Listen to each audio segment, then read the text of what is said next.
solución de continuidad lo tenemos en línea a mi querido amigo Pedro Busetti de Deuco. Él es uno de los más históricos integrantes de la articulación de organizaciones de defensa de derechos de usuarios, usuarias y consumidores, y está integrando el flamantemente constituido Observatorio de Precios, pero también integra la Comisión de Usuarios del ENRE. Así que lo vamos a aprovechar hoy a Pedro. Pedro, gracias por estar.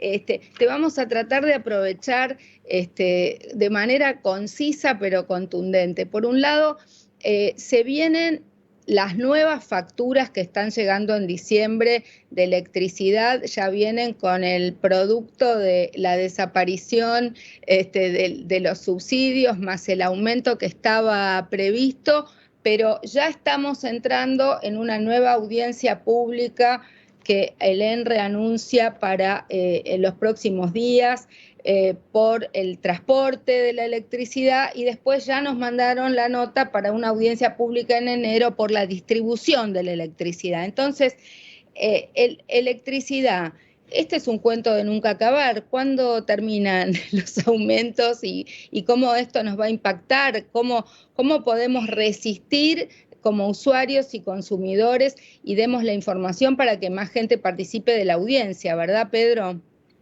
¿Qué tal? ¿Cómo estás? Bueno, si apuntamos a la respuesta de la cuestión estructural, vos preguntabas cuándo terminaría esto. Bueno, esto terminaría si en algún momento el Estado Nacional decidiera recuperar los resortes del sistema energético.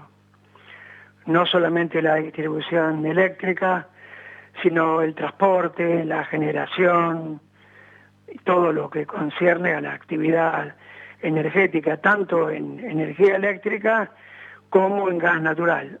Mientras estemos sometidos a las condiciones impuestas en la década de los 90 por las privatizaciones realizadas por el gobierno de Carlos Menem, evidentemente esto es, como se dice vulgarmente, un cuento de nunca acabar.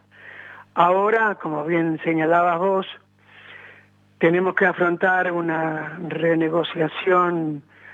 No es una renegociación integral, es una negociación parcial para darle un aumento transitorio al transporte de energía eléctrica, para darle otro aumento transitorio a la distribución eléctrica, porque evidentemente hacer una revisión tarifaria integral que implicaría aceptar las condiciones impuestas por esa transferencia de los bienes energéticos al sector privado, implicaría aumentos que estarían cerca del 80-90% de las tarifas.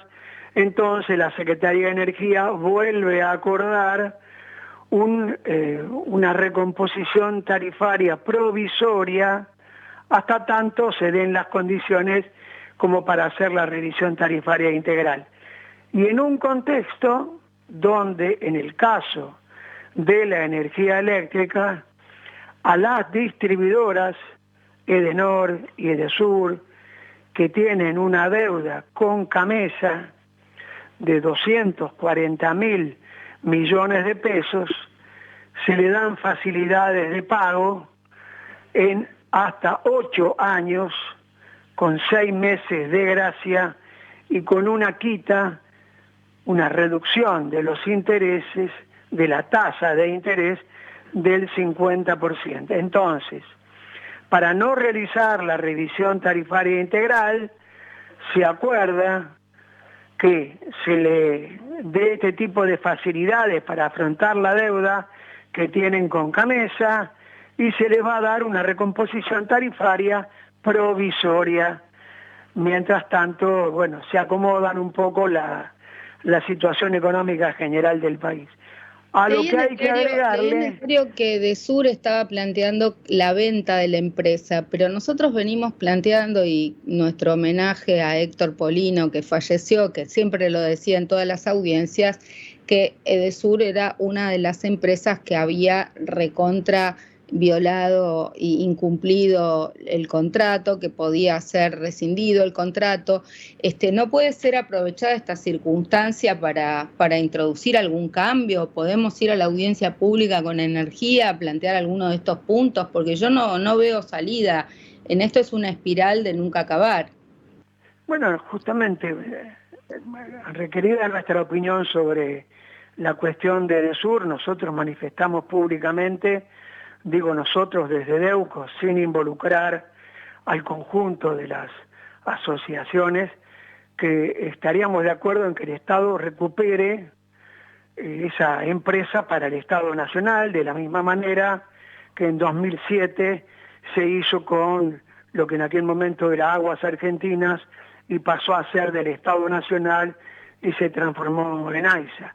Precisamente la deuda que tiene Edesur con Camesa, que es aproximadamente de 140.000 millones de pesos, podría conducir, si hubiera decisión política, ¿no es cierto?, a que el Estado recuperara, porque además de ser una buena señal para el país y para los intereses del país, hay que tener en cuenta que están venciendo en el año 2023 concesiones hidroeléctricas y que en 2025 vencen las concesiones de las distribuidoras de gas, de todas, de las 9 distribuidoras de gas, vencen en 2025. Entonces, si comenzáramos recuperando las hidroeléctricas, recuperando Edesur, y luego siguiéramos el camino en el 2025,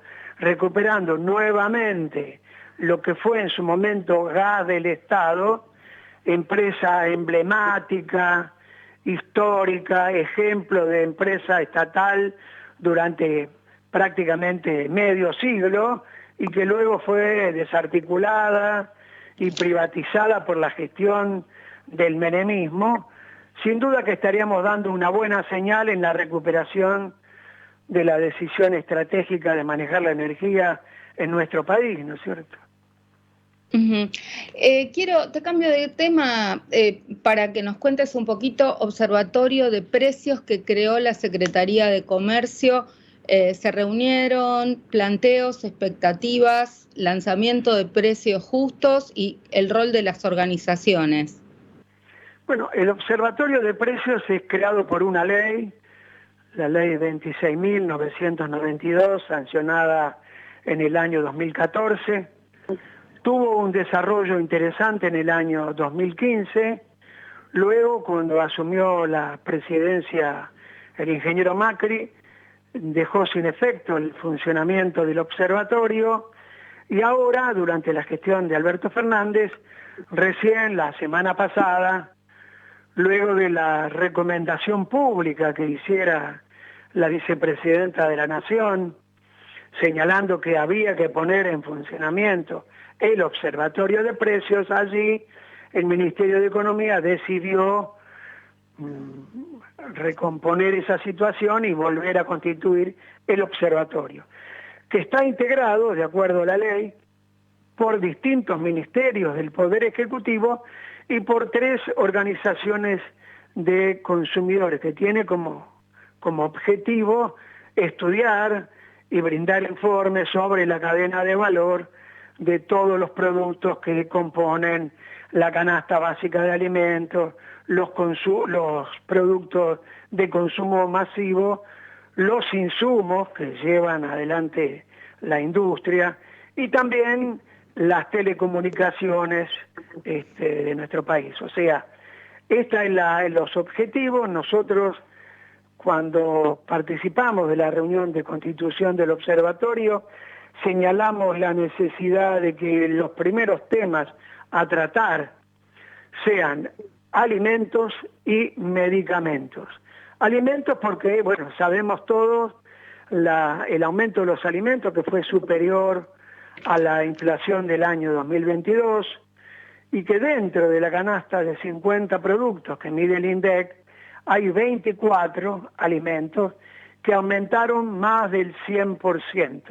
entre los cuales, para citar algunos, está el azúcar, que aumentó el 203%, el aceite, que aumentó el 140%, y la leche, que aumentó el 122%.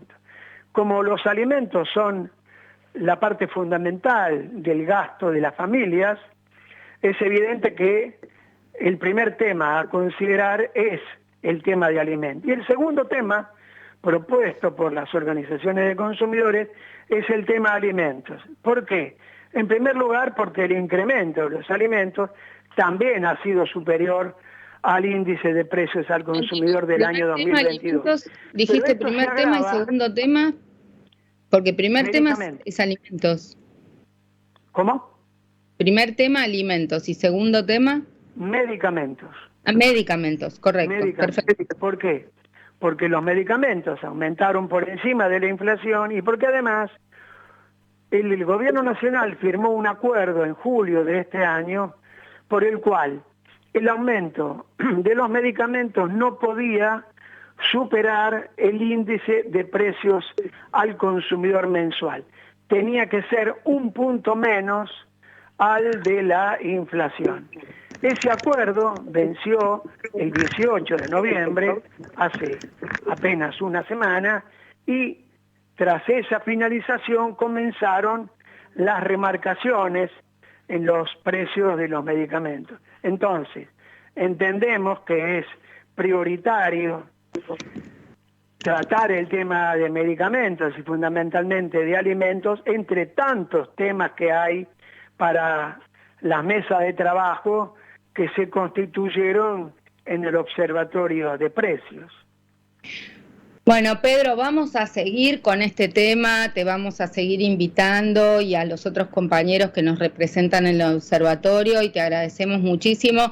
Bueno, entonces le recordamos a todo el mundo que se inscriban para la audiencia pública que va a haber el 30 de noviembre a las 9 horas. Se pueden inscribir en la página web del ENRE, los particulares, quien sea, para manifestar el rechazo al aumento, preventivamente sea cual este sea finalmente, porque obviamente el bolsillo no da para más. Así que bueno, te agradecemos, Pedro Busetti de Deuco, muchas gracias por haber participado hoy y bueno, nos despedimos hasta la semana que viene de todos ustedes y seguimos escuchando Radio Sónica. Gracias a Hernán en la técnica y gracias a todos los que nos están escuchando. Chau, hasta la semana que viene.